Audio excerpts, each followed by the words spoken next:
Happy Sunday, everyone. Hope everybody having a blessed day. Again, this is another installment of the Southern Baller Show. And of course, I have my brothers with me. I have Mr. Southern himself, Coach 67 Sports TV. What's going on with you, brother? I'm blessed and highly favored, bro. How y'all gentlemen doing this evening? I'm blessed. I'm blessed. And of course, I have Mr. Brent Fox. How you doing, sir? I'm doing all right, brother. Doing all right. That's cool. That's cool. That's cool. Okay. And JB, how you doing, brother? Like Coach said, I'm blessed, man. Another day. That's right. That's right. Okay, we're gonna get to it, man.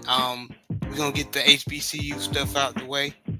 Um, I love my HBCUs, but there's, I can't wait to get to that NCAA playoff debacle. But we gonna handle this first. First of all, I want to say shout out to the mighty LDBC. Appreciate all you brothers and sisters that's doing your thing, mostly doing your thing, making boxing content. Brothers like Brent Fox and other people all over in the LDBC are doing their thing, having great content. So please support. Jay Barr in the chat, what's going on? He said, "Good evening, family. Salute, salute." So those who didn't know, we kind of all knew it. People like Brent Fox and Joe Town have had family members play for Prairie View A&M, so we were all rooting for Prairie View A&M. But we kind of knew in the back of our mind the writing on the wall. FAMU did end up beating Prairie View A&M even with a delay in the game. I think it happened during halftime, and it was that time it was 21-7. The Prairie View A&M scored. No. They scored after the halftime, I believe. In the start of the third quarter, they tried to do a valiant effort, and they scored another touchdown. But by then, they already scored 35 points. Also, Trezon Conley, the starting quarterback, he had a sporadic game, which you can't. I love this boy, but just being real. But Coach, one of those passes he threw wasn't his fault. The wide receiver caught it, and of course, I don't know if it was raining. It hit him in his hands. It bounced off his hands into the FAMU defensive back hands. Okay. And that happened in literally the first possession of the game. Prairie View A&M had the ball first. We're trying to march down the field. In my opinion, their running game was their best, and they had, especially Spiller, number 10, that wide receiver, one of the best wide receivers in my opinion in the SWAC. But again, that FAMU defense is no joke. But Coach, I know you viewed the game. What is your opinion of the game? I mean, truthfully speaking, I don't know if y'all saw Bayou Sports Talk yesterday. Based on the way ESPN handled the entire Josh Giddey, Von Miller situation, I kind of been staying away from ESPN a little bit, but I was able to stream. Yes, sir. Yeah, don't get me started on that. Go ahead, Coach. I was able to stream some of it on YouTube. Pretty much, it played out the way I anticipated playing out. Going into the season, FAMU was the preseason prediction to win the SWAC. Going into the game, they were a heavy favorite. It pretty much played out the way I anticipated playing out. No deviation from chalk at this particular point. So it played out the way I anticipated. Yes, it did. JB, I know you caught some of the game. What about you, sir? I mean, I think one of the broadcasters said it during the game. when you play FMU, the first thing you probably think about because they Florida is their speed. But when teams play against them, they're physical too. The only teams, not person, but only team that I watched that had a good job, matching their physicality was surprisingly Southern. But other than that, it just um, that game, went, about how I thought it would be. Trezon Conley, I know that's your boy from Duncanville, out here in Texas. He didn't play, the way he needed to play for them Also, to win he that got hurt game. too. Yeah, He got hurt, and he did get hurt. the backup quarterback threw an interception, and I believe they tried to do some trick play with the wide receiver, and the wide receiver threw an interception. So can't do that. You know what they say, when you down and you start pulling out trick plays out your behind, and you pretty much lost. That's right. But nevertheless, even though Prairie View A&M, from a lot of team standards, had a okay year. Shout out to them young men for making it to the SWAC championship, even though they came up short. Shout out to them, and then congratulations to the FAMU Rattlers. They will be representing the SWAC in the Celebration Bowl versus Howard, which Howard will be representing the MEAC. And isn't it crazy, Coach? We all thought it was gonna be Jackson State or not Jackson State, but Alcorn representing the West Side, but Prairie View A&M ended up representing because they won the games they were supposed to, and Alcorn didn't. And you've been saying that, and I've been saying that the SWAC, you just can't call it, man. Yeah, bro. I mean, last year, Southern backed into the SWAC championship game. The year before, Prairie View really backed in also. So clearly, the East side is clearly the stronger side at this point. It's kind of I definitely agree. Over the years, it's kind of been back and forth. In certain years, like the SWAC has been top heavy. Other instances, has been some parity. I think the East, is solidified and solid.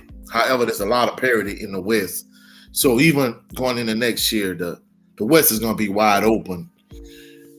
So I'm not surprised. And of course, the West being so wide open is the reason why you have so many coaching vacancies in the West, but we'll get into that later on in the show. Yeah, something I'd also like to add is, although it was inevitably going to be FAMU winning the SWAC championship. I think Prairie View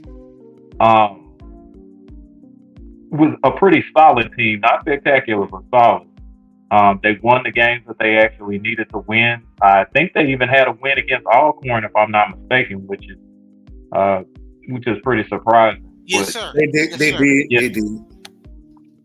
But yeah, I think that they had a solid season, and unfortunately, with the way that FAMU is actually set up, I'm just glad that the score wasn't like a speed limit score compared to 14 points. So yeah, I think that they did the best that they could in the situation they were in, and that was pretty much it. But I did look at the box scores, even though I was traveling and didn't have an opportunity to watch the game. FAMU actually ran the ball pretty well from what I actually looked at. I think Prairie View had some favorable rushing numbers too, but I think that was probably during garbage time from what I actually looked at from the box score. But yeah, I think FAMU surprisingly did well for me, and I'm just on the outside looking in. No, you are correct. As far as running the ball. and I'm glad you cut in because I was about to come to you anyway to get your feedback. So you're right on time, Brent. But you are correct. The most of their yards came in garbage time when the score was 21, or and then when it got to 35, they were just trying to get all the yards they can get.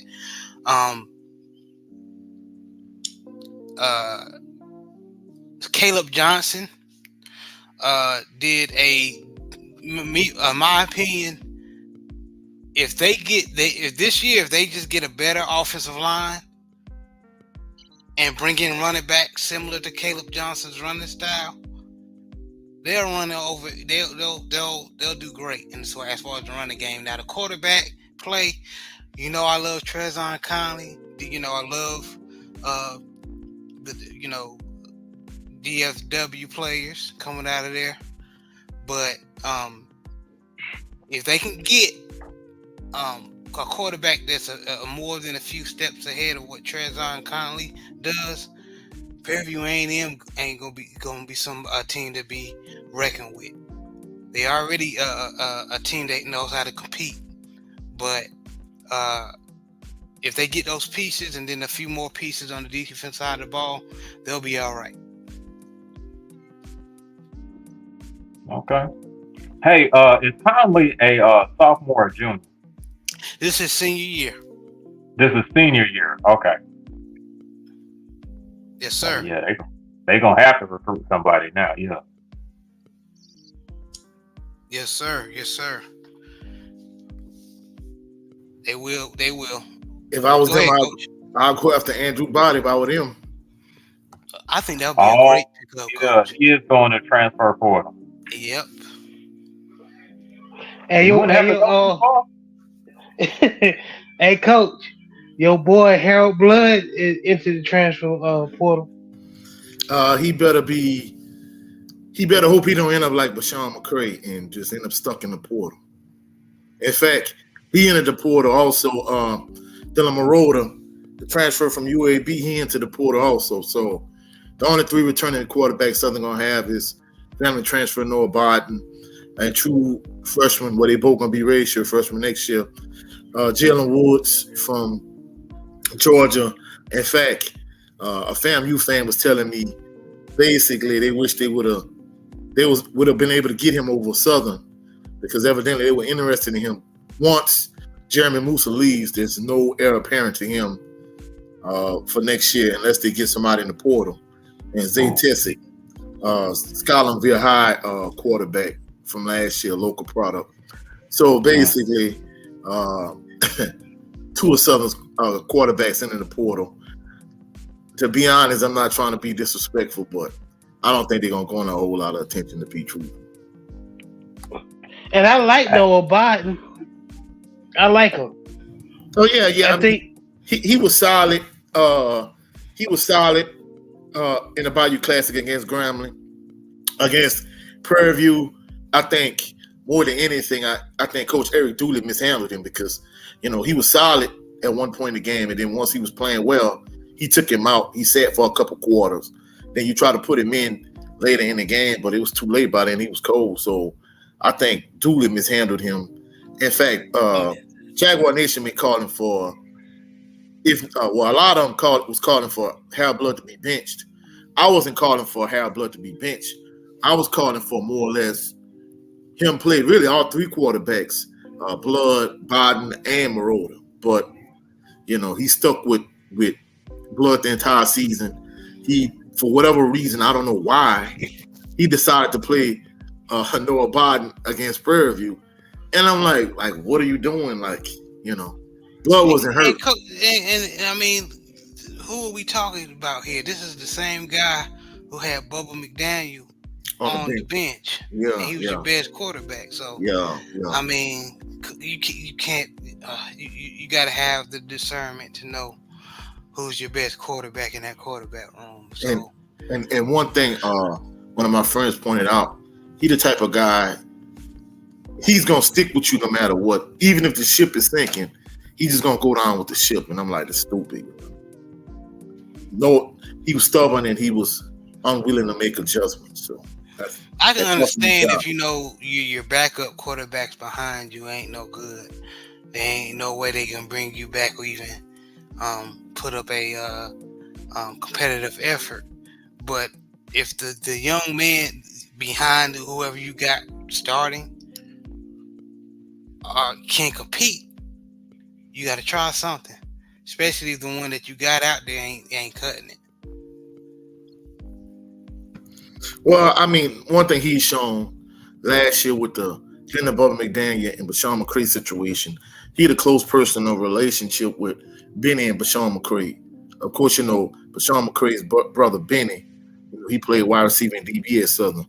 But also this year, people didn't realize, Southern University athletic director Roma Banks and Coach Eric Dooley and Harold Blood, they were all frat brothers. We found that out like early on in the season also. So I'm thinking he if he has a close personal relationship with you, it kind of clouds his judgment in terms of also it's politics. Okay. I think to a certain degree it is politics, if you ask me. Well, that's why he's in the position where he is now, unfortunately. So, but we will talk about that later. But anybody else got anything on that topic? Brent, JB? Oh yeah. See. Go ahead. No, I was just gonna say I can't wait to see FAMU and Howard. And the Celebration Bowl in Atlanta. We gonna talk about that next. Go ahead, Brent. Okay. Just a twisted hypothetical thought here, man.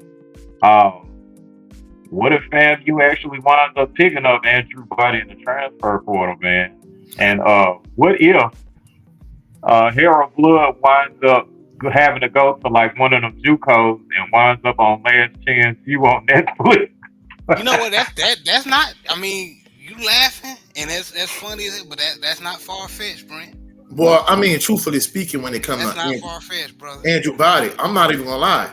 Andrew Body would be the perfect fit for FAMU. First of all, but in terms of Harold Blood, I mean, honestly, I'm not trying to be disrespectful to the young man. I mean, it's crazy considering that he went to Destrehan High School and his dad is a coaching legend here in the state. I mean, I would think he would. I thought he would have been better than that, but I could see him getting stuck in the portal. And if he does end up somewhere, if he doesn't end up anywhere, I don't think it's really a loss. He has 1 year eligibility left, but he's already graduated. So even if he doesn't get picked up, I don't think it'll be the end of the world. I mean, he has 1 year eligibility left. He's been at Southern for 5 years. He's 1 year eligibility left, so it's going to be interesting to see if someone picks him up, to be true. But yeah. I mean, so Brent, what you're saying is very, very could be possible. It might be nail on the head. What might happen? I mean, Negro. Andrew Body not Andrew Body, but Andrew Body go to FAMU. You can cancel Christmas. Oh no! I don't know. I think they'll still be the front runner in the East, but I don't think it'll be a slam dunk because the way some of Texas Southern fans were talking at the game. For whatever reason, I don't know if he just was struggling prior to him getting hurt. It really was not moved by what he did. No disrespect to Texas Southern fans, and I don't mean to interrupt you. I'll play quarterback behind FAMU offensive line versus Texas Southern offensive line. Well, I mean, fans could give you the best. In most instances, they give you when it comes to their particular team. That's true. But back to the Harold Blood situation, I think he'll probably be best served if he ended up somewhere like a Bethune-Cookman or Mississippi Valley or Arkansas Pine Bluff. I mean, I think that's probably his best bet if you ask me.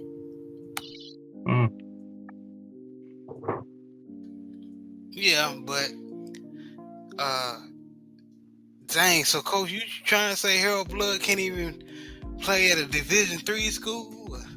Man, bro, I'm being truthful. I mean, I think a Division II.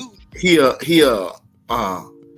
the bottom of the SWAC starting quarterback in terms of Valley, UAB, Bethune-Cookman. I mean, maybe because I mean, who knows? But I mean, bro, if you watch Derek Carr play for the Saints, you've seen Harold Blood is a swag version of that. He holds the ball entirely too long.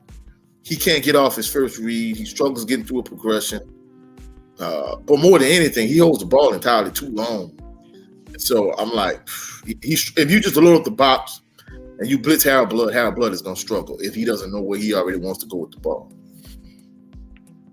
Oh yeah, he going to UAB. Yeah. And I mean, why you think he struggled in the SWAC championship game against Jackson State last year? He only got to play with 2 plays in that game. All Jackson State wanted to do was, at the time, was play cover 1 and play cover 0, load up the box and just send everybody.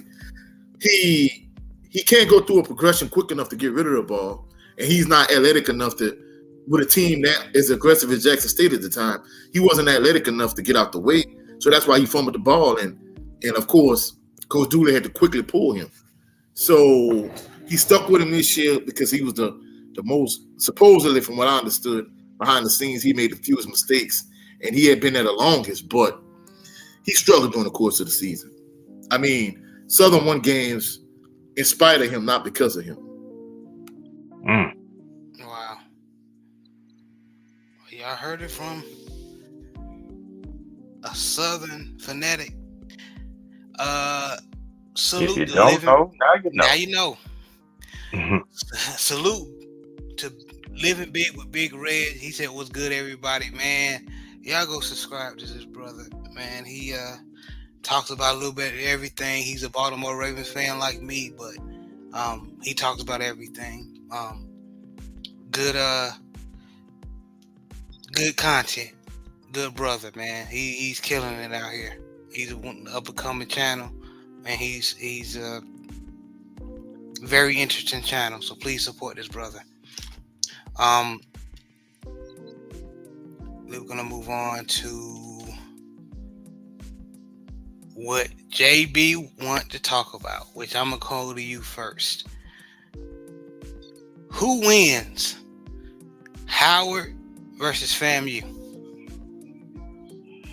I gotta watch. I think FAMU.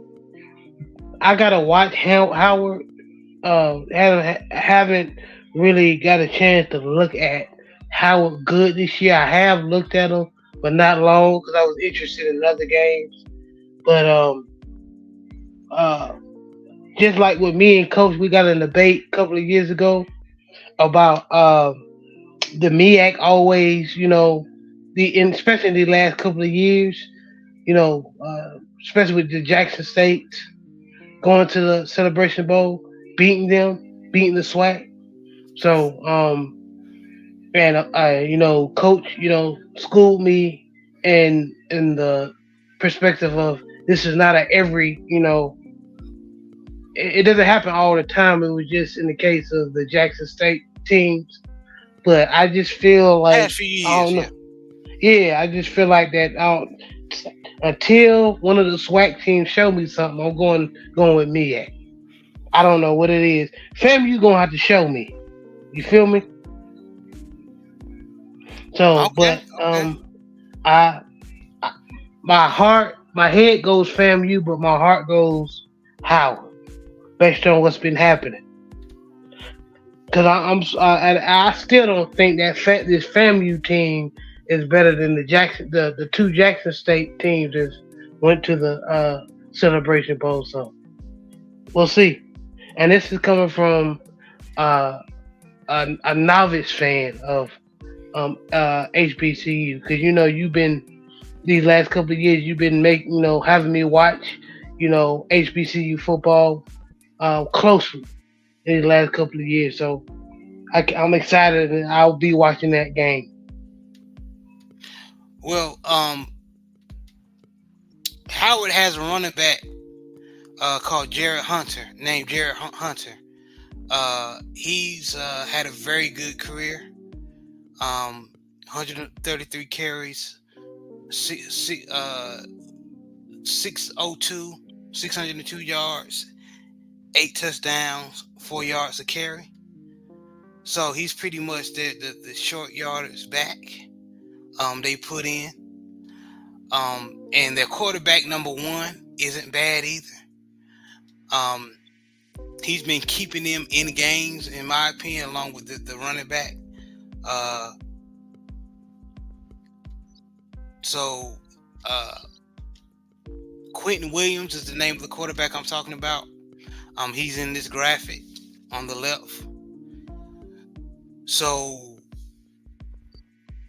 Howard does have weapons.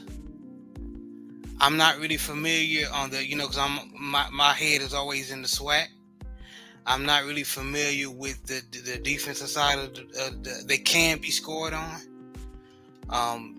So FAMU, in my opinion,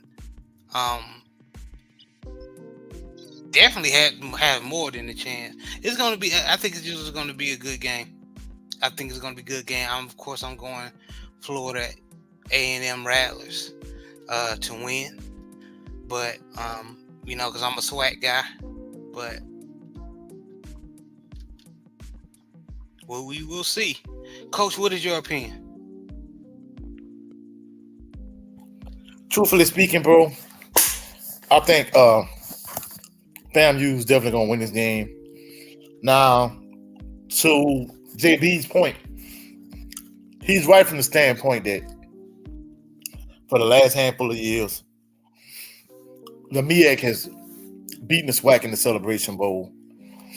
But I think one thing we really kind of fail to point out, well, at least I did anyway, playing in a Celebration Bowl, well, years ago when it was the Heritage Bowl, essentially it's the same game, just a different name. They discontinued it for a while because if Southern wasn't playing, Jackson State wasn't playing in it.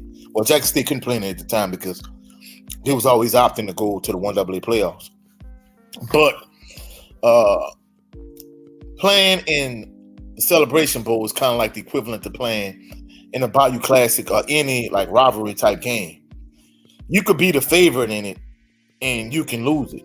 Now, when North Carolina A&T was going to the Celebration Bowl, yeah, they were legitimately the better team. However, I think the last couple of years, in both instances, Jackson State was a heavy favorite. And, when they played against South Carolina State, I think, one, they overlooked South Carolina State, one. And two, I think it just was a perfect storm in terms of, them losing that game. Whereas, I think last year with North Carolina Central, I think stylistically, I think they matched up better with Jackson State than pretty much every team that Jackson State had played during the course of the year. I mean, even Southern. Southern matched up with them well, but North Carolina Central had a physical component to them in terms of, all right, hey, you want to play cover zero, you want to load up the box and just blitz, but we just going to line up and punch you in the mouth. Whereas I think this year, even though, the MEAC has kind of dominated the Celebration Bowl the last handful of years, I don't think that's really indicative in terms of the MEAC being a better conference. Truthfully speaking, I think the SWAC still is a better conference, and I think this year FAMU is just going to show it. I think they're just a better team. I've seen highlights of both teams. Of course, I saw FAMU up close and personal. Now, FAMU is not a perfect team. I mean, their weakness is if you get the running game going, because when they played against Southern in A.W. Mumford Stadium, up until that point, maybe the week before Southern, they rearranged some offensive linemen, they made some adjustments, and they got the running game going. So I think if you really got the running game going, they are susceptible to being punched in the mouth at times. However, even that game against Southern, they got to a point where FAMU drew a line in the sand, and they were like, okay, you're not just going to keep running the ball down our throat. And then once Chandler Whitfield fumbled the ball for Southern, and FAMU was able to tie it up and then go ahead, everything just kind of swung in FAMU favor. So, but more than anything, I think FAMU is the favorite. I think FAMU is going to win. The aberration of, Jackson State being upset the last couple of years, I think that goes out the window. And I think FAMU pulls the win. And I'm not saying they're going to blow them out, but I think they win decisively. Yeah, I think Terrell Jennings is gonna have a big game. As far as running the football. Uh, Brent, what you think, brother? All right. Well, I got limited information on Howard, but from the information that I did get, um, I think they seem to be a balanced team. Like they're not really run heavy, but they're not like some aerial juggernaut either, from what I could tell. Um, I mean, does that sound about right? Because I They only got had guys little that can pieces go of. get it now. They got guys that can go Yeah. get it. It's just that their go to is their running game. They got two running backs that they can lean on in the running game, and then the quarterback's not too shabby either. In the running up passing.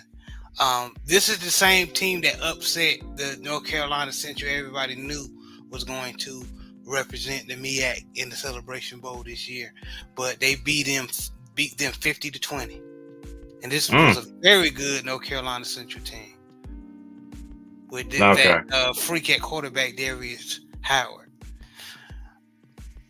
Okay. Gotcha. All right. So Well, go ahead. I'm sorry. no, I was about to say. So it's going to be an interesting matchup. We don't know if because it could be Howard have seen better teams and played better teams than FAMU, and they might just punch FAMU in the mouth and Mm. surprise them. Honestly, I think that's the point that I was probably going to circle back around to. I think that if they're able to maintain that balance from what I saw and maintain the running game that you were just mentioning, I would pretty much have Howard to win this particular one. And I think to JB's point, until the SWAC just kind of shows that hey, uh, we're somebody to kind of we're a conference to be reckoned with too. Um, then I would still have to go with MEAC, who has been more the more successful conference. Okay. I love it. We'll the game will be on December 16th. So that I can't wait. I definitely can't wait. Of course, until then, we will probably gonna have one more show to tell, to give our perspective. But other than that, we just gonna have to wait and see, right? But Yes, good, sir. good points, fellas. Good point. Okay. Now we just gonna go ahead and knock this out the way. Those who don't know, and what shocked me, um, uh, I I asked this question a few shows ago, and Coach, if you remember, I can't remember what show, but I asked because I saw a lot of Alcorn State fans, faithfuls, was basically saying it's time for Fred McNair to go, and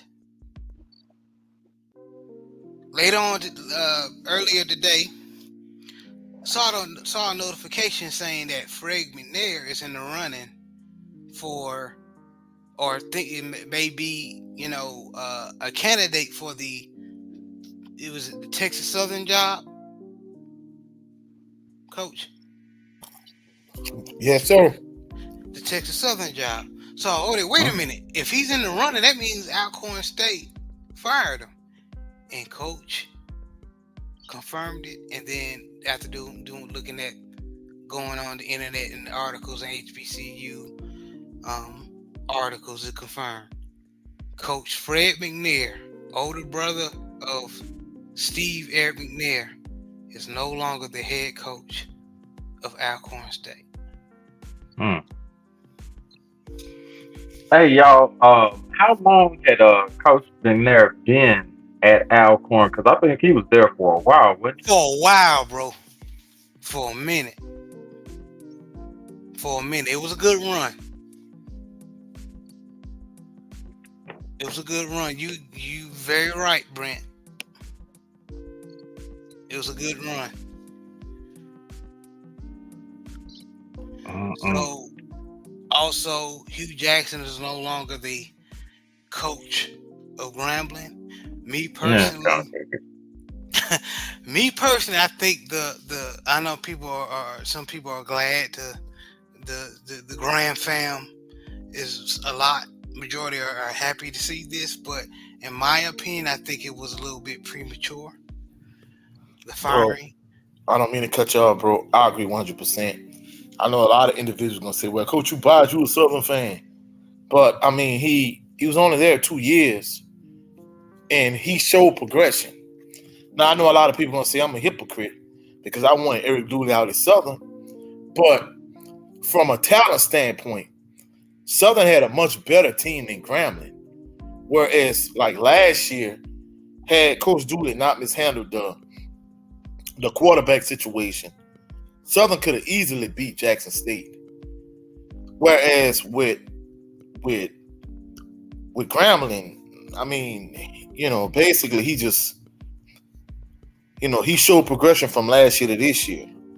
I think the biggest knock a lot of Grambling fans had on him, considering he was a good offensive coordinator in the NFL, they thought his play calling was trash.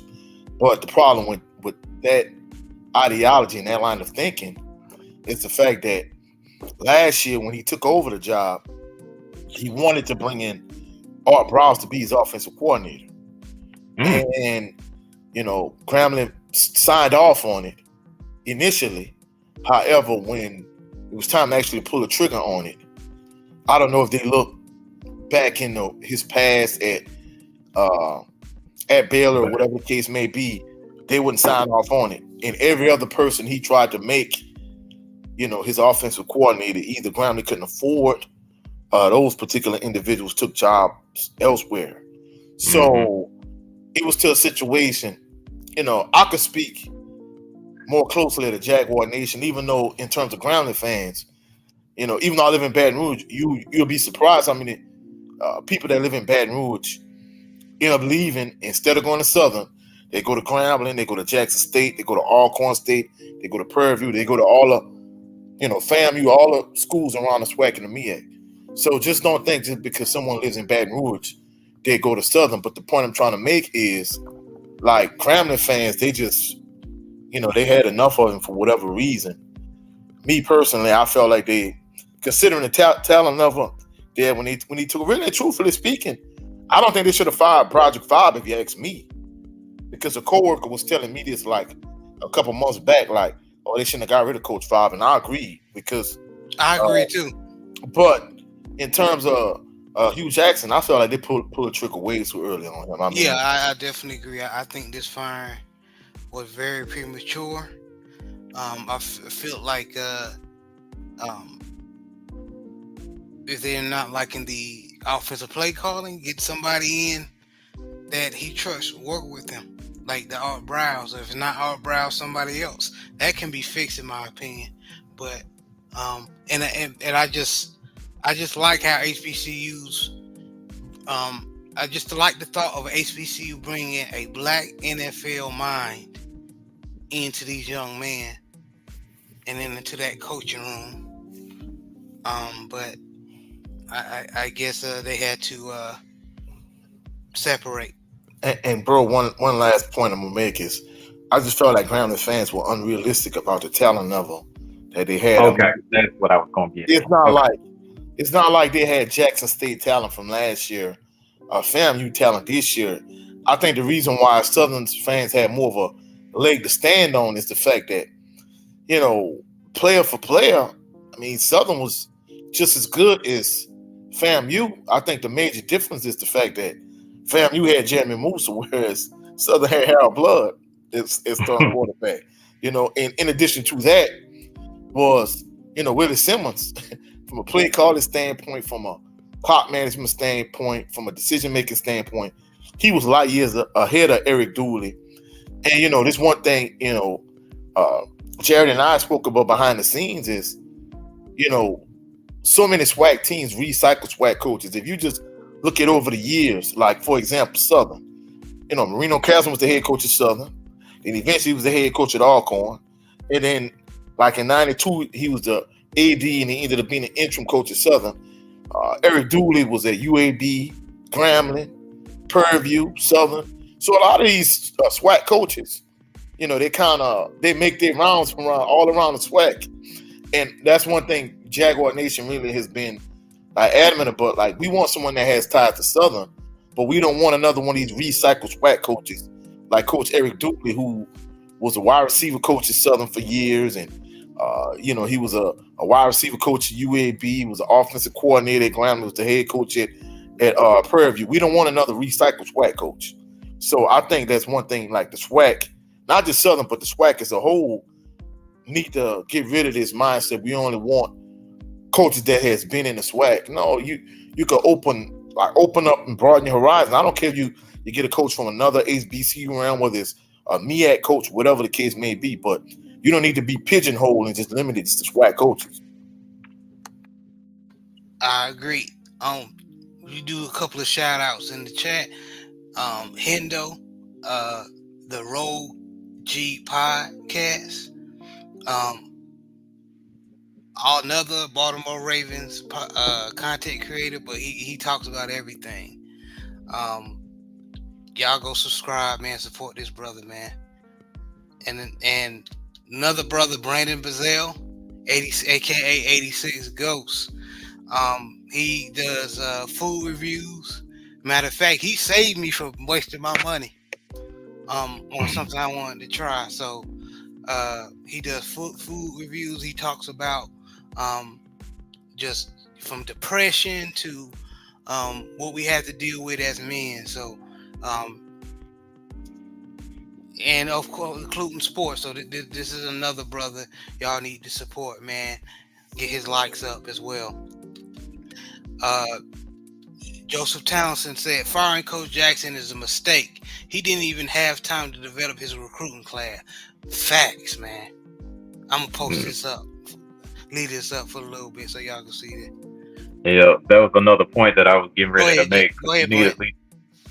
Yeah, that was another point that I was getting ready to make. Coach hit the nail on the head as far as his response to Coach Jackson getting fired. But it also takes 3 to 4 years to even build a program. That's not to say that program is actually going to be a guaranteed playoff contender or anything like that. That is just to actually build a program from mediocre to reasonably good. And then from there on, you know, your recruiting can get a lot better because you have more quality people wanting to be involved in your organization.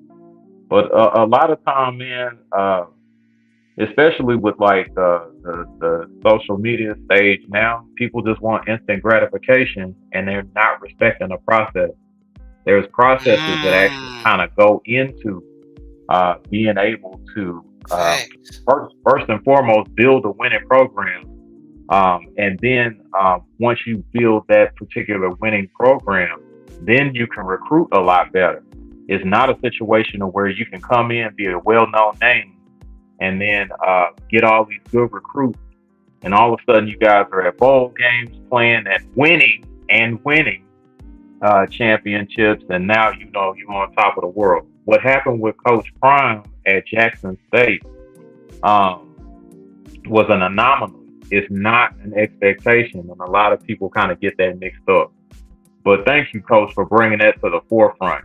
Like, people need to respect the process. There's processes that kind of go into building winning organizations, and these organizations maintaining that particular winning standard.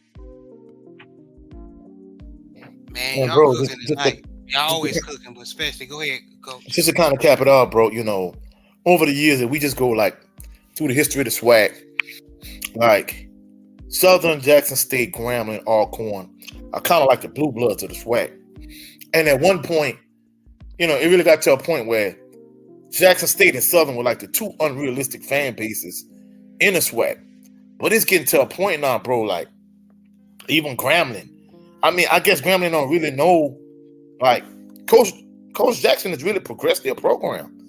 I mean, if you look at what they were like a few years ago, but when they got rid of Coach Fowl, I mean, they're a much better team now than they were then. So for you to just like get rid of this guy, because if you look at the last couple of years, I mean, Calvez was the starting quarterback last year, and Crawley was the starting quarterback this year. For you to just assume like, hey, he should have won the SWAC, I don't know what the expectation was, but bro, it was too soon, like you said, brother Brent Fox. Excellent point. He didn't even get a full. He didn't even get a full recruiting class. I mean, you need at least 3 years to see your imprint really on this program, and he didn't even get that. And like I said, I hate to keep comparing them to Southern, but the thing about it is, the reason why the year before, and another point brother Brent brought up is the fact that the Coach Prime effect. I think you're gonna see SWAC teams kind of start to move away from even though I'm not saying Coach Prime was a celebrity, he had no coaching background. I think they're gonna move away from the celebrity coaches, is because like he did well and he advanced J-State's program, but he left and he used J-State as a stepping stone on Power 5. But if you look at Hugh Jackson, I mean, don't get me wrong, Eddie George panned out.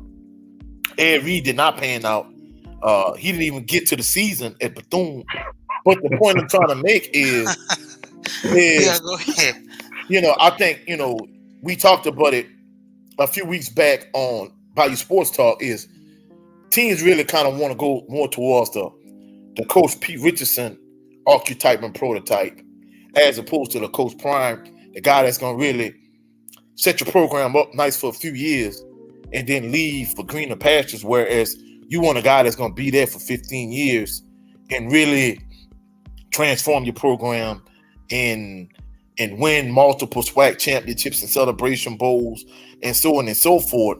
But like Brother Brent Fox was saying, we live in such a instant gratification microwave society. One of my coaching friends was telling me, he said, Coach, you're not going to get too many of these Coach Pete Richardson, Ace William Mumford type coaches anymore, because fan bases are too impatient. They want to win. I mean, even some of the mid-tier teams in the SWAC, they feel they should be competing for SWAC championships year in and year out. So those coaches not gonna last. If you have an off year, they're gonna want you out. So I think he might be right.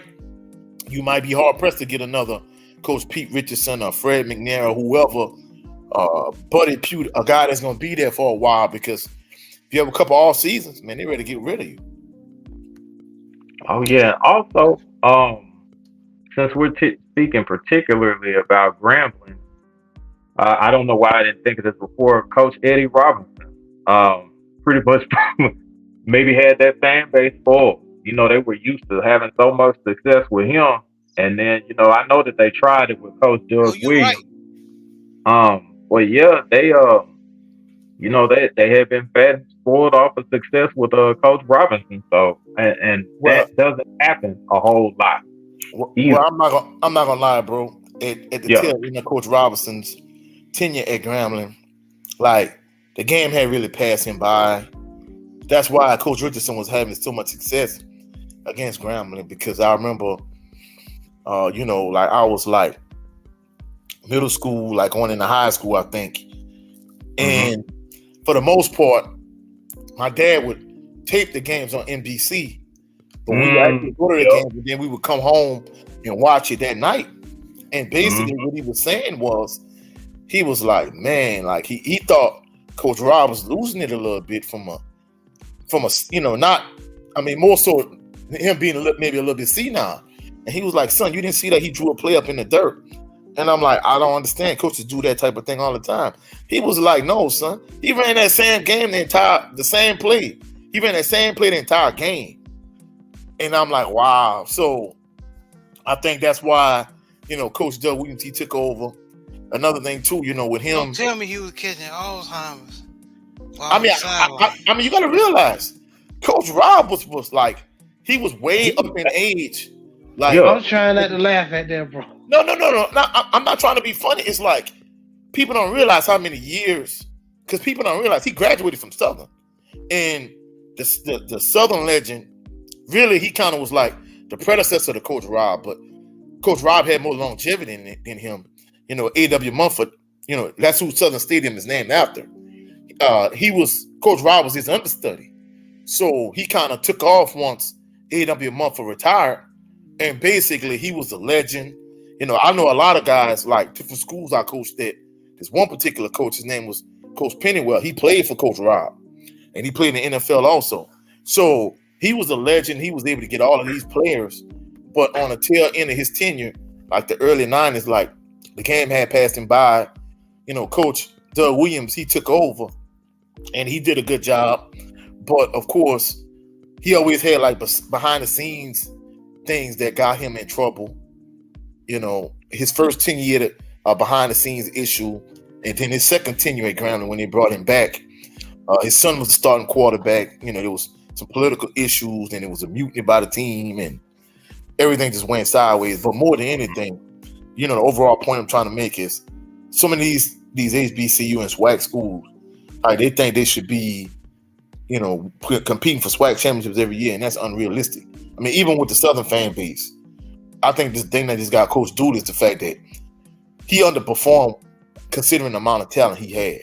And he was stubborn, he was unwilling to change, make the necessary adjustments.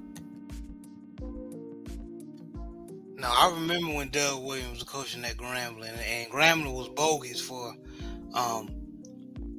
dragging their tail as far as improving that field house.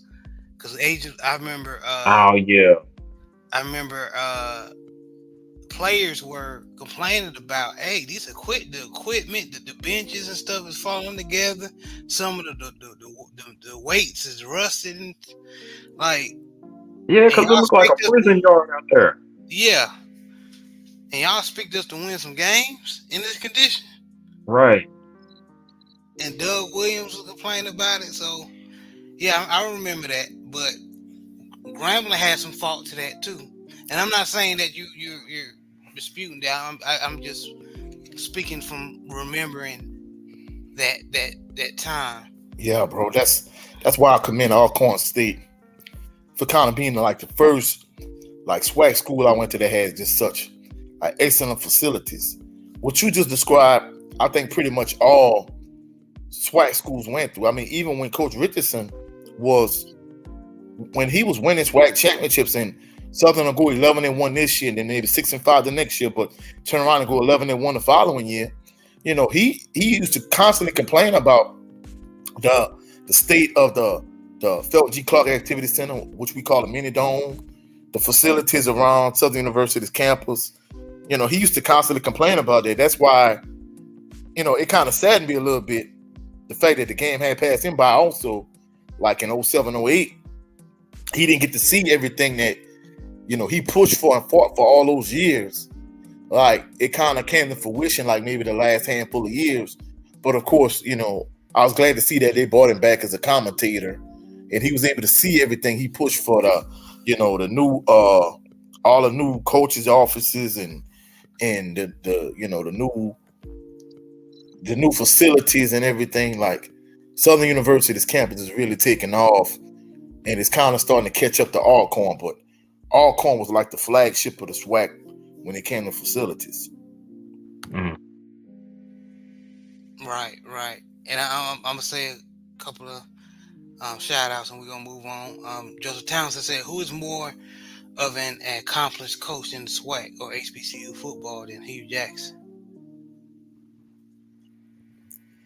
Currently, if you're talking about currently, all the coaches that are more competent than him are deceased. But truthfully speaking, the fact that he was an excellent OC in the NFL, it kind of speaks volume to him. But even with that being said, I think there's a difference between the HBCU game and the NFL game, and I think that was one of the things that Grambling fans leaned on in terms of the argument. They felt like he was a good offensive coordinator in the NFL, but they really felt like he didn't fit in the SWAC. But I think they should have gave him at least another year to kind of see if he could kind of complete. Exactly, Coach. I Yeah. agree, and give him some time to formulate to create form with his vision, or at least attempt it, at least. Jay Good said, "What's up? What's good, family? What's good, man?"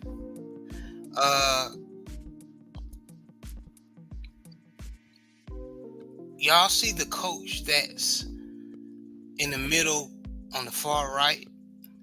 His name Yes, is sir. Bobby Acosta. He was the former Arkansas Pine Bluff coach after only 1 year. After this season, he was hired in the off season, this past off season, and he was fired after this season. Hey, Coach, or anybody, let me ask y'all something. Now Hugh Jackson can be somewhat of a dynamic personality. Now I know that there was fans actually calling for him to get out, but do y'all think that there may have been some clashing at the front office as well that just could have pushed that over the edge or been the cherry on top? Most Oh likely. yeah, most likely. I mean, You're dealing with a man. Hold on, Coach, and I'm gonna let you cook, but I'm gonna give my perspective on that. What Brent just said. You dealing with a man who dealt with the NFL front office, dealt with owners, dealt with players on a professional level. So he's coming down there to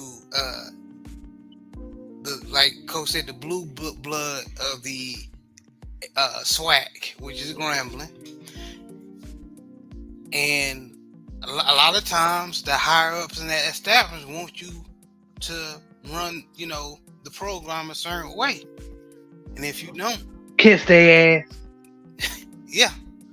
And I'm not saying that's the case, but in the past, that's what has happened. And if you don't, you will rub people the wrong way. And I don't think Coach Jackson was like, man, and I'm speaking hypothetically, but Coach Jackson was probably like, man, I've coached Hall of Fame players, NFL players, the Pro Bowlers, man, I ain't got time for this. That would happen. Before you go, Coach, I'm gonna read this comment from Joe Town. He said, "Imagine not wanting a former NFL coach lending your program. Interesting. That's what I'm saying, man. But Coach, go ahead, cook." Just from what I understand, like everybody I talked to, I'm not saying that there wasn't any behind the scene issues, but everybody I talked to, they pretty much complained about, even though he was a good offensive coordinator on the NFL level, they felt like his play calling at Grambling left a lot to be desired. Like I was saying earlier, basically they thought his last second play call in Bayou Classic, the 4th and goal play call, was a bad one. I disagree. Maybe he could have ran a different play type, but to me, you wasn't gonna run the ball up the middle against Southern interior defensive line. Now they were more bend on break. You wasn't gonna run the ball all the way down the field and run it in from the one. You might get it to that point, but you wasn't gonna be the running in. So people saying that it was a bad play call, I disagree. I agree. Oh, okay. So it sounds like. Go ahead, Jared. No, go ahead. Sounds like, and that's what, and us being Brent, Brent and me and Jared, we can attest to this. Us being Baltimore and Pittsburgh fans, you can't fire your coach off of one game. Okay, that was the classic, the what was it, the Bayou Classic? Yeah. Those were 2 good games in the year with close games. Okay. That's when they Grambling was trying to figure out who their quarterback was. They didn't have consistent quarterback play. And he was trying to find it, who their quarterback was.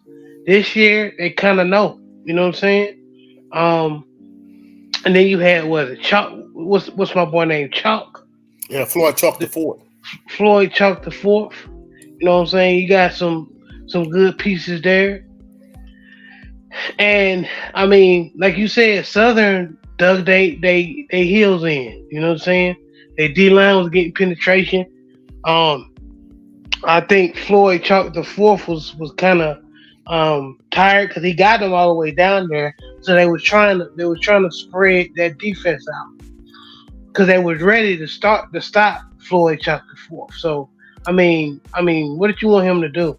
So I just I want to see what happens to Grambling um, in the future, but I think they're gonna regret this move. I could be wrong. Maybe, like Coach said, sometimes fans get a better perspective, uh, especially those who got players or kids going to that school. What's going on? So maybe we all are all wrong. You know what I'm saying? We're not that Speaking type of of her show. perspective on the outside looking in, so I hear what you're saying. Yeah, we're not type of show to admit we're wrong, but we just don't think so. I think we think it's a Yeah, bad not to move. admit we're wrong. Yeah. Bro, I ain't gonna lie, bro. You brought up some excellent points, but truthfully speaking, him losing the classic back to back years, that's part of what got him fired too, you know. Yeah, All right, look with yeah. somebody who got some good points now. This is what Jay Good got to say. He said the similarities of Hugh and Dooley are there from last season and this season. The gripes remain constant for both. He also said you lost two classes back to back years. You lost homecoming this year. The offense hasn't been consistent in the past 2 years. Grambling nights were tired. Well, if hey, that's somebody who's been in that locker room and been in part of those battles, the Bayou Classic. So, hey, like I said, we could be wrong. Jay Good may have a point. And I know that's very important. Like Coach said, he lost two Bayou Classics in a row. So, and I think if he would have won this one, more than likely he probably would have still had his job. You think so, Coach? Oh yeah, I think very much so, bro. I'm not gonna lie. I mean, I've seen coaches that over the years, whether it's for Southern or Grambling, like have good seasons, and they lose the Bayou Classic, and the fan base act like it's a trash season. And I'm like, man, come on, man. Let's be realistic. Or you could have like a 500 year, because I remember Cole Richardson won the SWAC championship and the Black National Championship. The next year he was like 500, but he won the Bayou Classic, and he gained more favor with Jaguar Nation. So that game carries a lot of weight, bro. Okay. I hear you. I still think, and I understand what Jay Good is saying. I understand.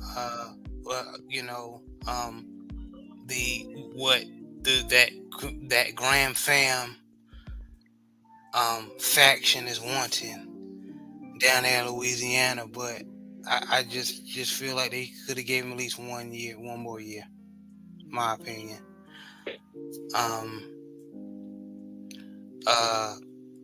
Joe Town said Coach Harbaugh lost to Ohio State 3 to 4 years in a row, and he didn't get fired. These are facts. That's crazy, but it's accurate though, because you got to think about it. Coach Richardson, he beat Grambling like 8 years in a row. This is between Coach Robinson and Coach Doug Williams. So, bro, winning that rivalry game is huge. Especially let me tell you something. Right, Coach, let me tell you something. Montez Carter and Jared Boy, what's your boy, Devontae Kincaid ain't running out that tunnel no time soon. Yeah, well, that's true too. Yup. So, come on now. Yeah, that's an accurate point, bro. And you got to realize it's ebbs and flows to it, because I remember at one point before Coach Richardson came to Southern, man, hey, Coach Rob was rolling Southern for year after year after year until Coach Richardson came. The tide finally turned. But like you say, even for Southern, hey, you're not gonna have a Quincy Reshort or Willie Quinn or Michael Hayes. None of those guys running out your tunnel no time soon either, unless you could get maybe a Chennis Berry type head coach. So hey. Yeah. And Jay Good said he actually has talent, scary talent, really. They just couldn't consistently put it together. Yeah. And Jay Good said, as a Southern Knight, I want it. Hugh and the whole staff to come back as many outside of Southern wanted Dooley to come back. Yeah, that rivalry, cause but I I understand that a lot was was expected of Hugh Jackson being the NFL mind as far as a coach, but I just feel like they could have gave him more time, just in a nutshell. But we're gonna move on to the next topic.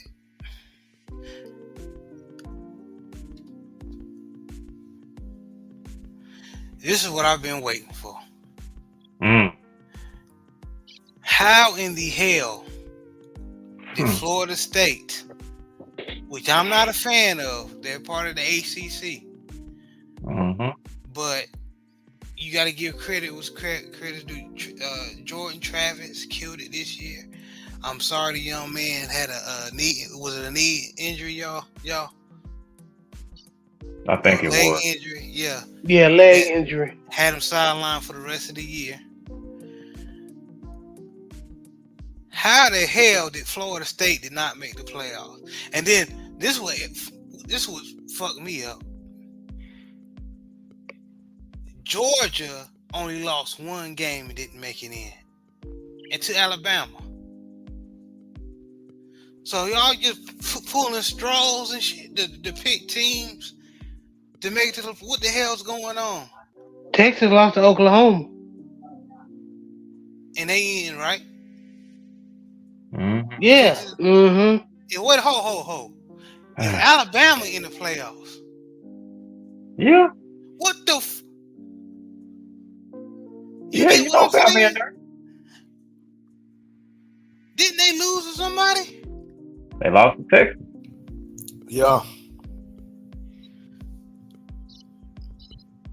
Man, NCAA, whoever's in charge of the playoff selection, Need your whole ass whooped. well, get a stick, get a shoe, and get a string, and I'll show you how to kick your own ass. For real. Cause this is ridiculous, man. Like an undefeated team that has the talent. I'm not saying they can beat Alabama. That defense is legit. Not saying they can beat Georgia, but they at least deserve to be in the playoffs to compete. Let me tell you something. They kept that Louisville team to only 6 points. That Louisville team got probably one of the best offenses in the nation. So what that tells me, they kept them out the playoff only because only one player went down. But football is not about one player, even though one player get rewards. But as a team effort, that team went 13-0, and they didn't get a chance. I think it's deeper than that, maybe. Go ahead. Everybody, we sat there and watched TCU get their ass whooped by Georgia last year. So if we doing that, then why Florida State don't get a shot? Yeah. And not only that, I think it's deep. I think because they're an ACC team too, Jay, which is no excuse. But that's the only thing I can think of. ACC team is not that weak of a conference. I know it's not, but like they make it like they make it like Sun the Belt playoffs only for a Big 12, or even if it's Sun Belt. I don't give a damn who it is. They need to be more. They need to be more polished and more. They need to calculate more, do a better job figuring out which teams need to go in the playoff that deserve it. So I think they need more slots. Exactly. Yeah, and I find it real funny that like a decade or so ago, all of this was determined. Who goes to a bowl game used to be determined by a computer, and everybody was all up in an uproar about the BCS system and stuff like that. But when you leave it up to human beings to kind of decide what is what, these type of things are going to happen. And, nobody really wants to be held accountable And accountability is all great and it's all good until it's your turn to be accountable. But this is Right. that is the way that they did that, man, was it was insane. I mean, there is no logical reason why for me why Florida State should not at least be ranked. I mean, at worst, number 4. I mean, shout out to my Texas Longhorns fans. Exactly like you said, Brent. You know, they had a good season, but hey, y'all lost to Oklahoma. You see what I'm saying? I know people. I know if you look at Florida State schedule, there's about 4-5 teams that'll whoop Oklahoma ass on their schedule. ACC is not a chump change conference. Right. You saw Georgia Tech gave Georgia some problems. Y'all seen that, right? They last game. Because everybody knows Georgia Tech, even though you can beat them if you know how to play they little option they run. They start to bring that back now this year. They used to run that option all the time, but now Flex bone. it's not the flex bone, but they're running. They got a little quarterback they can run. Yeah, don't run it anymore. They started initiating spread offense. Spread offense. Yeah. So but they brought it back this year though. That option run stuff. Even the weakest teams on our schedule, even the weakest team in our conference, you see what I'm saying? They got people on their team that can move the ball, or offenses that can move the ball. So I mean, I don't get it. I want somebody to explain to me Coach, can you explain to me how they came up with the selections? I don't get it. I really don't. Bro, honestly, I don't get it either. I mean, one thing I used to hate is if a team was ranked number 2 in the country. This pre plus 1, which is the current playoff system. Just say a team was ranked number 2 in the country, and they starting quarterback got hurt, and he was like a Heisman Trophy candidate. Essentially, what they would have done to that team about 10 years ago, essentially they're doing the same thing now from the standpoint of you being penalized because one of your better players is hurt. We're not worried about if this team a better team with or without that player. We worried about what those young men accomplish on the field. There's no way you cannot tell me. I don't care if you think Alabama is a better team than them or not without Travis. They have a better record than Alabama. So guess what? They deserve that last spot over Alabama. I don't care what you say. At worst, like brother Brent Fox said, at worst they're number 4, but they deserve to be in a college football player. I mean, to me, as far as I'm concerned, I know they don't do it anymore because you have an actual playoff. But years ago, before they had the BCS. Hey, if you were a Big Ten team and you won a Big Ten, you had to go to the Rose Bowl, play against the Pac-10 team. SEC team had to go to Sugar Bowl, whatever. And if you have 2 undefeated teams in a year, you would have to split the national championship. To me, as far as I'm concerned, if Florida State win their bowl game, whatever bowl game they're in, they deserve a share of this national championship because nobody beat them this year. I agree with you 100%, and I'm trying to figure out who the teams that made it in its entirety. I know that there was Michigan, Washington, Texas, and then Alabama. Okay. And congratulations to Washington too. They won the Pac-12. Pac-10 and Pac-12. Whatever. But at least you can see a team like that, hey, they undefeated. But Alabama is not undefeated. Yeah. And as much as I hate to come to terms with it, I mean, Texas wasn't either. We did not handle business against Oklahoma shitting the Cotton Bowl. Uh, so I mean, if it if it means sacrificing my team for the greater good, then unfortunately, so be it. Uh, 20-year-old me probably would have fought against that tooth and nail, but like more mature me, yeah, okay.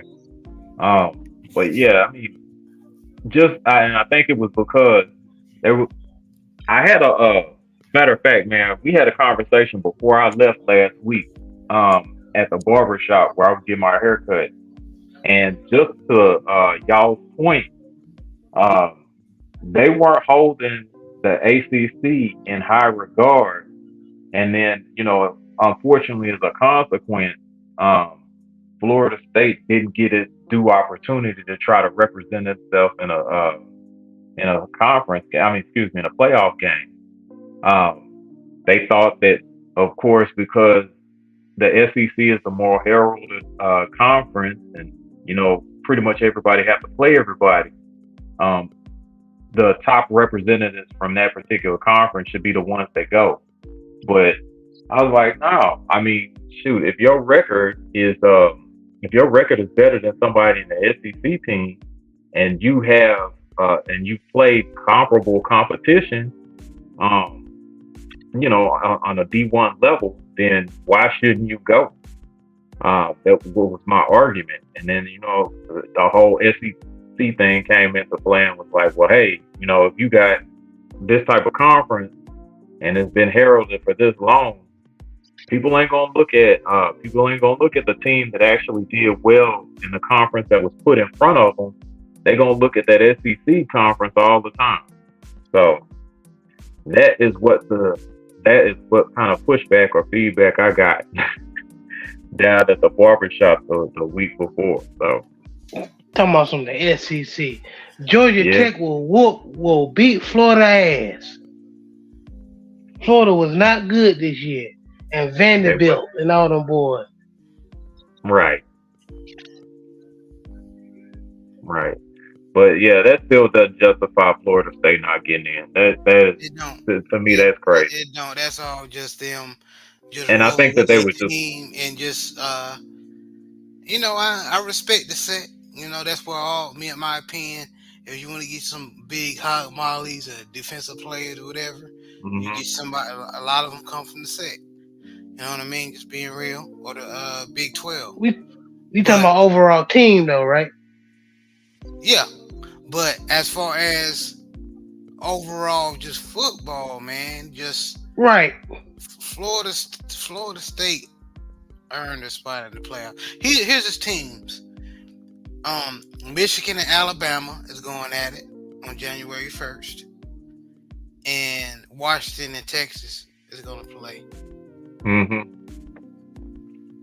I certainly hope, and this is just like a long shot, but I certainly hope Michigan whoop Alabama, because I know there's a whole political thing, man. Like, Alabama ain't got to be in it every year. Like, I get it. Saban is a great coach. Yes, he does still, even at this stage, recruit quality players and all of that other good stuff. But that them actually getting in like the way that they did, man, and all it took was for them to beat Georgia. Man, I certainly hope they don't get their. Excuse me, I'm not for all that. I hope Michigan. I hope Michigan does the same shit that they did to everybody else. Steal their signals and whoop their ass. Low blow, but yeah. I have to agree with you, man. Like, I don't think Alabama goes in over Florida State. I just don't. They're not undefeated. It's definitely political, man. That reared its ugly head, and I think that's what's most disappointing. What broke my heart was the Jordan Travis tweeted about it and how upset he was for his teammates. Let's look at the comment. He said, "Jay Good, I was actually surprised you take out in." Yep, I'm trying to tell you. He said, "Media darlings, they always get the push similar to USC of the 2000s." Yeah. Joseph Townsend said, "Alabama versus Washington for the national championship." So that's what it looks like it's gonna be. and Joe Townsend said, "Brent Fox, you a hater."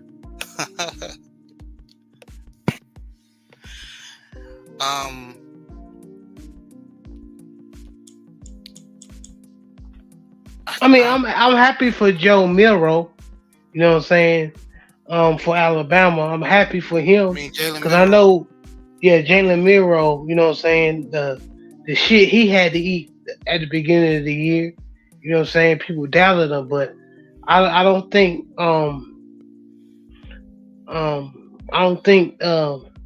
is better than TCU, to be honest with you. I mean, not TCU, FSU. Excuse me. And yeah, Brother Townsend, I'm so sorry, man, but I had to get my Silky Johnson on, you know. Yeah, he had his, as I sip in my soda, I'm sure everybody spit in moment. But, I mean,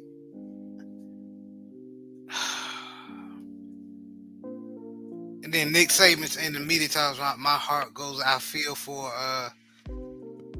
Florida State. I bet you do. Because y'all don't have to play him. Before we go ahead. Mm-hmm. No, I said there's a couple of teams, them 14, everybody except Michigan. Michigan don't give a damn who makes the playoff because they got a good balanced team. They got a good defense and offense. But Alabama, Texas, and I mean Washington, they got that, but Washington got some holes in their defense. You know what I'm saying? All of them happy because Florida State plays defense, and they got a dog at running back, and Florida State got some good receivers. So I mean, I wanted to see how they competed, but we'll never know now. Joseph Town said we got 2 black quarterbacks in the playoffs. I have no complaints. I hear you, man, but they did Florida State wrong, man. Yeah, if Nick Saban felt so sorry for Florida State, why don't he just give up his spot then?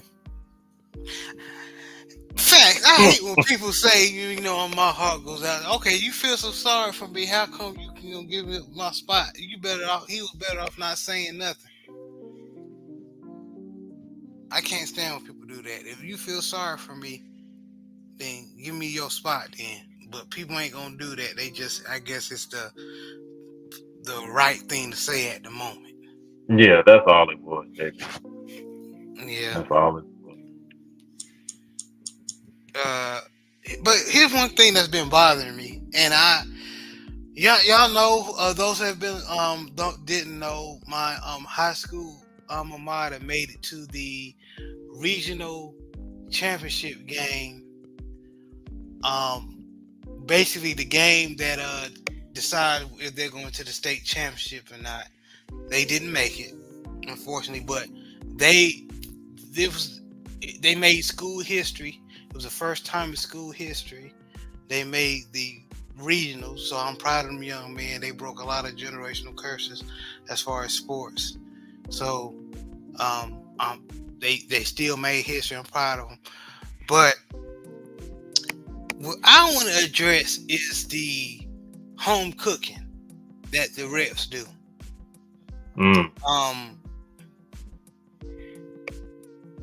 Oh, and shout out to Mesquite Horn. That's who you're talking about, right?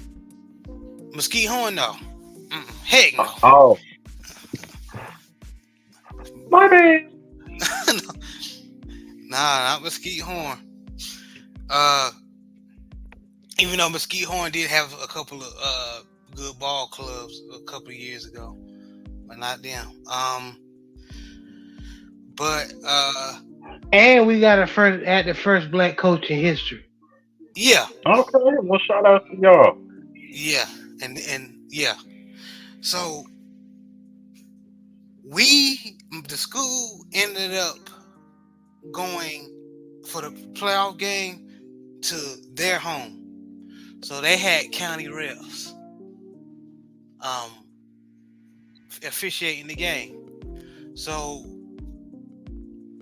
and people tried to warn me about this team that we were playing. Don't get me wrong; they're they always make the playoffs. In the span of 5 years, I think they got 2 state championships. So they're a powerhouse. Um, but they have a bad habit of cheating. They have a bad habit of cheating. And what I saw Friday night was a shame before God. Like, it was like some obvious stuff. Like, the referee called an interception and the ball hit the ground. And my team's running back got the first down. He was tackled and they stripped the ball while he was down, and they gave him the fumble. Like, little shit like that. Like, it was irritating me. So my question to y'all is, what you think? It can not just be high school. It can be high school and college. What you think needs to be done for it be an even playing field when it comes to the referees? Can I go first? Yes. You need your ass whooped if you not gonna go out there and ref a fair game. It should be a privilege to ref a game. Mm-hmm. I don't care who is out there. I don't care your cousin out there. I don't care your grandkids out there. You call a fair game. And this is like you said, this is not on just a high school level. This is on the college level and the pros level. Horrible officiate. And some of them got the nerve to actually get paid for doing this. Mm. So what you thinking? It's a problem. And digging deeper in that question, JB, my question: what you think, in your opinion, can be done about this, though? I'm not sure because I think it's deeper than like just hiring people. It's the reasons why they're hired. I think certain reps are hired for a certain reason. I mean, this is the generation where everything can be bet. You can bet and make money on your team. You know what I'm saying? Us in the LDBC, and I'm gonna keep bringing it up. I don't give a damn. We saw what happened with the water and Tyson Fury situation. So what I'm saying, when everybody putting money on certain people, what I'm saying, certain things happen, and not just on the boxing level, like you said. We talking about football. Certain calls, flags just come out of nowhere. You know damn well that was a pass interference or not a pass interference, but the flag is flying. You see what I'm saying? So it's just, I mean, defense on the defensive side, you can't hit nobody no more. So they made it where if they feel like that, the defender, put the offensive player in jeopardy to get hurt, the flag gonna fly. You know what I'm saying? Legal hit or not. So, but on the high school level, bro, that's a county thing. I don't know. Pops got more info on. I probably need to ask him about that than I do. But He tried to warn me about that squad, and I ain't. You want your team to win so bad. I don't want no excuses. If they cheat you, you hit them they hard. I was on that type of shit. But After I was like, come on, and they good, and the And team they they good. were good. So And they good. They run that flex bone like, I mean, they just good. Like there's like you see, like you just said, when they rule old boy a fumble, that he fumbled and we saw he was down. You saw how quickly that offense got on the field and ran the next play, yeah, and the referees allowed it. It was no. I mean, come on, man. Come on, man. They've done this before. That's and that's what I'm saying. That's what Pop's saying. That's years of doing that and having success with it. So so you start trying to, you start trying to stop that stuff, then you might start finding stuff that you ain't supposed to find. You see what I'm saying? yeah, you're right. Coach 67 Sports TV, same question, brother. What you think? How can we, from a high school level, what would you do, or what you think needs to be done to stop Well, this piss poor officiating? truthfully speaking, bro, as someone that has been a middle school coach and a high school coach, anytime you're dealing with people and political processes, you're gonna deal with politics. And in this particular instance, that sounds like politics more than anything. I hate to say it. Truthfully, there's nothing you really could do about that. I'm gonna give you a couple examples. A couple weeks ago, the school I went to, for those individuals that don't know, I went to Assumption High School, and I played football with Brad Hill. He ended up being starting running back at Grambling. A couple years after I graduated. Also, Brandon Jacobs was the star running back after Brad Hill. Tremont Wiggins played on that same team. So I played in high school with some guys that ended up making it to the NFL. Those two individuals in particular. But my high school, I don't follow my high school too much. I really care less. I didn't have a great experience there. However, they played in a game to go to state championship. No, I'm sorry. Friday's game determined if who went to the state championship, and they had a home game, and supposedly they were cheated by a school from out of town, Northeast. Of course, that same team got blown out Friday night. But the point I'm trying to make is certain teams are going to get favorable calls. I don't care what you do. I'll give you an example. For those individuals that know about the school called John Curtis here in Louisiana, they're a perennial powerhouse. Players like Joe McKnight went there, so on and so forth. So the point I'm trying to make is I remember one year I was coaching basketball, and we played them in the playoffs. They had an excellent team to begin with already anyway. But, so they were going to win. It's not an excuse, but the point I'm trying to make is so many calls went in their favor. But they, like I said, they're a perennial powerhouse. They recruit players. It's obvious they recruit players. But the point I'm trying to make is they have such good political ties here in the state of Louisiana. There's nothing you could do to prevent them from getting favorable calls or whatever the case may be. So, like I say, anytime you're dealing with people in political processes, you're not going to be able to avoid that. So I think at the end of the day, bro, I could say I would do this, I would do that, but at the end of the day, there's nothing you're really going to do to get rid of that type of thing. And you know what? And that I got mad at my pops, but I ended up, apologizing because he was right. Because sometimes me and my pops have debates, but I forgot how knowledgeable he was around that area in North Carolina. He knows how they do around there. You know what I mean? So, it was a eye-opening experience. You know what I mean? Brent, what you think?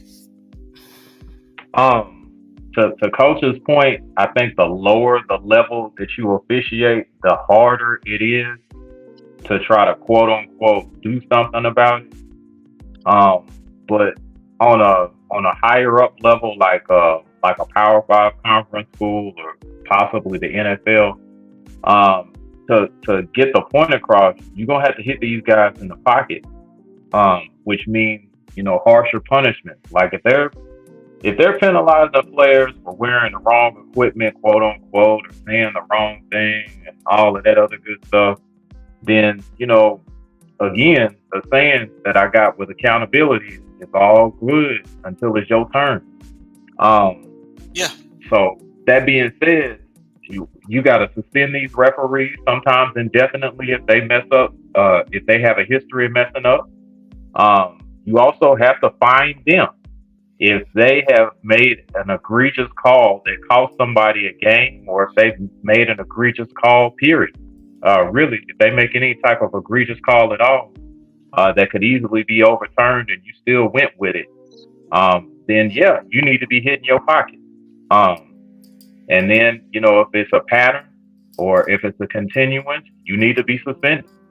And then so on and so forth. But the lower the level, the harder it is. Coach is right. The lower the level, the harder it is to try to do something about it, because you're not gonna find a whole bunch of bodies to do refereeing, period. And then with some of those more influential areas, I'll just word it that way, that they're gonna get, they're gonna get calls that actually go their way, because unfortunately, the other people on the other side may be at a disadvantage as far as the influence that they would have. So yeah, I mean, the lower the level, if you're doing it on a high school level or junior high level, it is very, and especially if you're doing it for school districts, it is very, very difficult to try to get these guys to turn their act around. It's also very hard to try to punish these guys too, because it's not enough of a pool of people that'll do the job. So unfortunately, it's kind of like y'all were mentioning with like the folks in the SWAC. You get a whole bunch of recycled guys that'll just go from these school districts to school districts, Mm-hmm. and they're gonna do the same thing. So it's tough to try to get those guys to straighten out. But the guys that are higher up, there's stuff that you can actually put in place if you wanted to get them straightened out. I agree. And it was just that, like you said, it was already good. Had two of the best running backs in the state, 1-2 punch, and you got to cheat the team that that's coming in. You know what I mean? It was crazy. Yeah, just an insurance policy. Excuse me. I mean, No, you ain't lying. You is not lying. And and I saw the difference between Texas high school football and North Carolina high school football. Like on certain, I'm not saying a lot of Texas high school football, high school teams don't experience that. I'm sure they do, but they have to be careful because they know they might mess around and get shot out here, because they take their football out here really, really serious. So, yeah, it was crazy. It was very, very eye-opening. mm-hmm. But You ain't lying. They were fighting at the Oak Cliff Duncanville game, or was it DeSoto? One of them games. The fans was out there fighting. They don't play that. That was Cedar. That was Cedar Hill, DeSoto, wasn't it? I think it was either Oak Cliff and somebody. Oak Cliff and Duncanville, I believe, or DeSoto. It's one of them Dallas teams that's very good. And all three of them teams, Duncanville, DeSoto, and Duncanville, are right now like a game away from the state championship again. So, I mean, yeah, it's just a difference down here.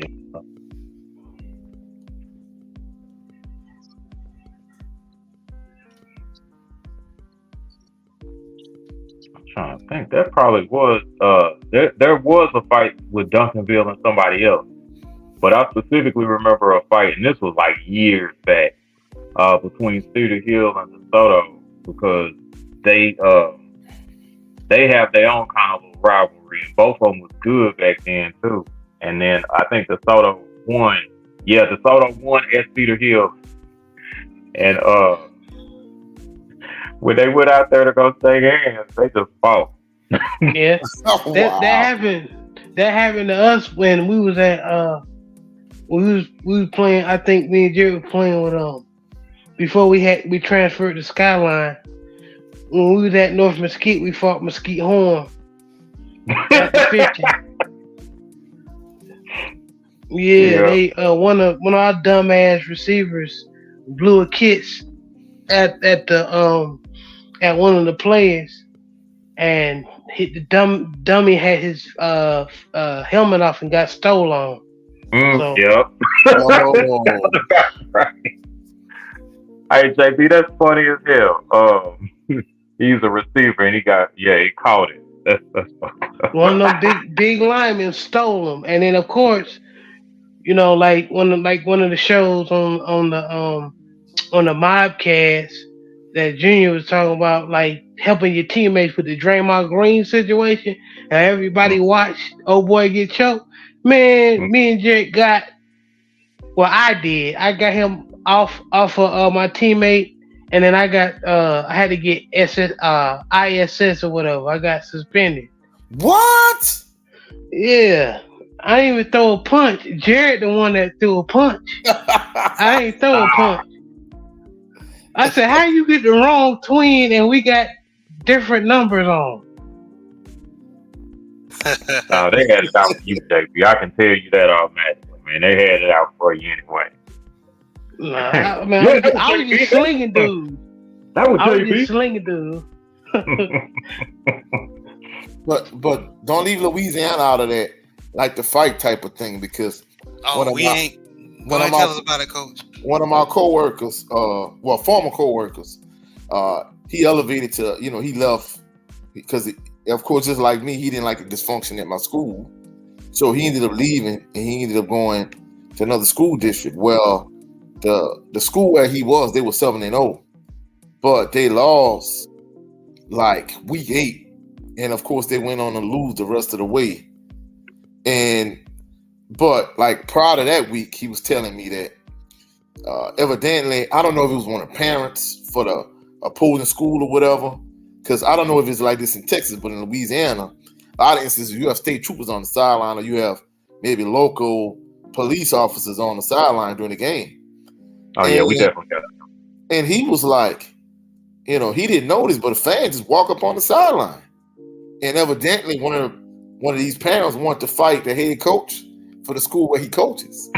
And he was like, man, we thought we was going to have to fight. But evidently, like the police officer noticed it and nothing really came of it. But I know a few years ago, I always talk about they tested the high school he went to. Basically, some of the fans went on the field after the game and man, it was a huge melee. It was all over the news. But of course, those coaches, they got busy and it was kicking behind, Yeah, some of the coaches got to fight for their life in some of the hoods they coach at. Oh no, I'm not gonna lie. It's a hood school. It was more of parents. Parents got involved, but those coaches. I know what you're talking about. Yeah, but you got to realize these coaches. Some of these coaches played D1 football, whatever.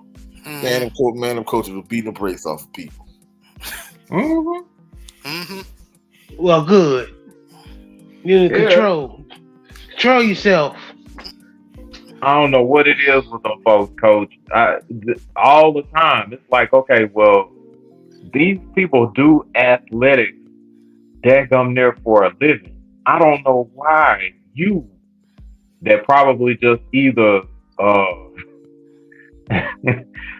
do some construction work all day or you type on a computer all day. I think you just gonna be able to run up on somebody that does something athletic all the time. This is their job. They do something athletic all the time. You think you just gonna do whatever you want to them. It don't work like that. Well, no, I'm not gonna lie. Nah, this particular area, they were known for being kind of, how I'm gonna say this politically correct, a little bit ratchet.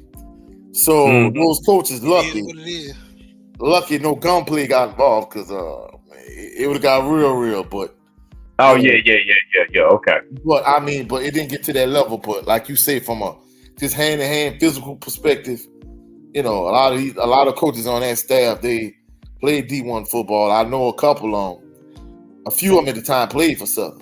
And then to myself, why y'all thought y'all was gonna get out here and fight these, even though these guys might be in their 30s and 40s, man, you're not gonna beat these dudes in a physical confrontation. Yeah, I don't know what it is. Like, you know what? But yeah, that tickles me all the time. Yeah, it's crazy. Yeah, it really is, man. It's funny as hell.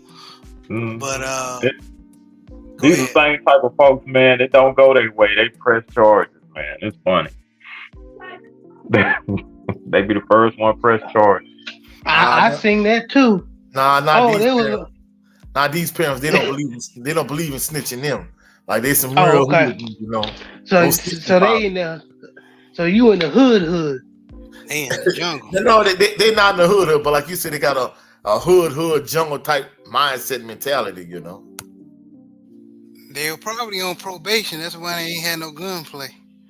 You right, Champ, bro. Yeah. Well, if I pull this 38 out, that's a wrap. But go ahead, JB. What you about to say? No, I'm saying I know them type that want to start stuff and nuck if you buck and all that, and then soon as they take an L, they want to press charges. I know them type too. I seen them type. Like my pops always say, it ain't gonna go like you think. You ain't gonna sit your ass down. Yeah. My pops was coaching and was running across them parents and they pops told one of them, go sit your ass down. Yeah.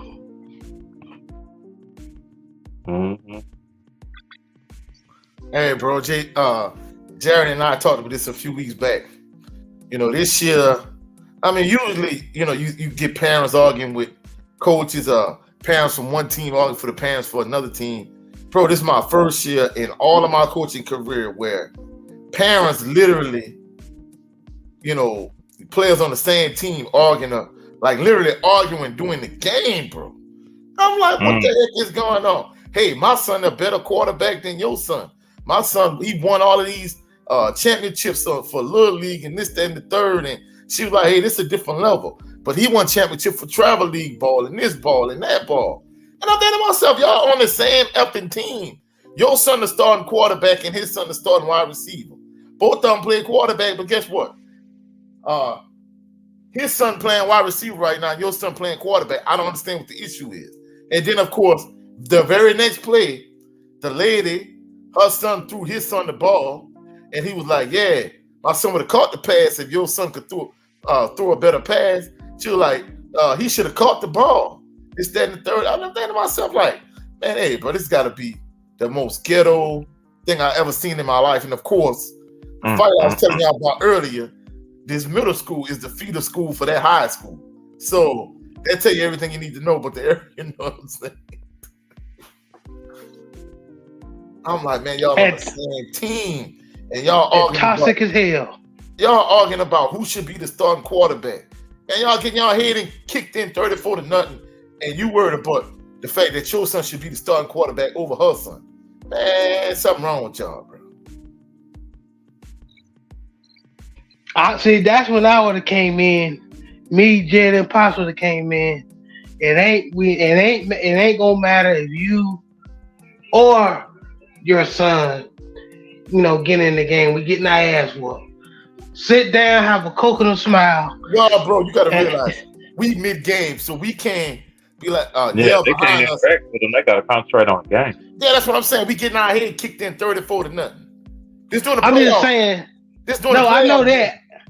I'm just saying, like, I'd have been one of the parents, be like, look at the score. So what are we talking about here? Yeah, bro, it was crazy. I'm like, bro, this got to be the craziest thing I'd have been a part of as a coach. I mean, I've seen some ratchet stuff. I think Jay Good said it the best, man. A lot of parents living through their kids, man. That's what it is, Yeah. bro. And to be honest with you, a lot of these kids don't want to play sports. They playing sports because their parents want them to play sports. You know what I mean? And that's what a lot of it is. But JB, you gotta tell that story when you were wrestling, man, and you were wrestling, and you talking when I wrestled that dude from Dallas Madison? Yeah. When I was at Skyline. Yeah. Okay. Well, how Pops was telling the story, one of the parents was talking crazy to my Pop about, because his son was I guess more built than I was, because we was wrestling at 189, and I guess this was during city. We was wrestling during the city, championships or whatever, for who was the best wrestler in Dallas. So long story short, how Pop tells the story. He was talking crazy. Pop's like, okay, we'll see. I whooped his ass. He was, usually, he's a football player. Football players don't really know about wrestling like that. They just want to grab you, be physical with you. They don't know nothing about taking down angles. You know what I'm saying? They're not fundamentally sound like that. And I got all my experience from North Carolina when I used to wrestle in North Carolina, so I already knew it was going to be easy work. So after I whoop his ass, I just hear, after I get my hand raised, I hear my dad say, yeah, talk that shit now. What was you saying? He said, your son got all them motherfucking muscles for nothing. And then everybody started laughing. So, that was hilarious. That was hilarious, man. But yeah, the parents be going off, man. Be talking spite, crazy at each other, man. And it's not about it. Just trying to, support on your son, even support the other kids that's on the team. But that's not, unfortunately, a lot of mindsets are not like that today, unfortunately. But y'all, I'm gonna go ahead and wrap the show off. It's been fun. I appreciate all y'all, man. Brother Brent Fox, man, I thank you for hopping on, brother. Can you let everybody know where they can meet you and see you? Absolutely. YouTube channel still running. It's just me, hosted by Brent Fox, where you can find me on YouTube. And again, man, I can't thank you enough or be grateful enough to all of y'all for having me on. No problem, brother. No problem. Anytime, bro. And yes, sir. Anytime you're free. Or you can do it. Coach 67 Sports TV. There is no show without you. I call him Mr. Southern himself. We one that has one of the best minds when it comes to HBCU football. Of course, it's Southern Jaguars, but the whole HBCU, especially the SWAC, I'll put that against anybody, any of the better known channels that talk about the SWAC. I'll put that on everything. Coach, let everybody know where they can meet you and see you. I appreciate the kind words, good brother.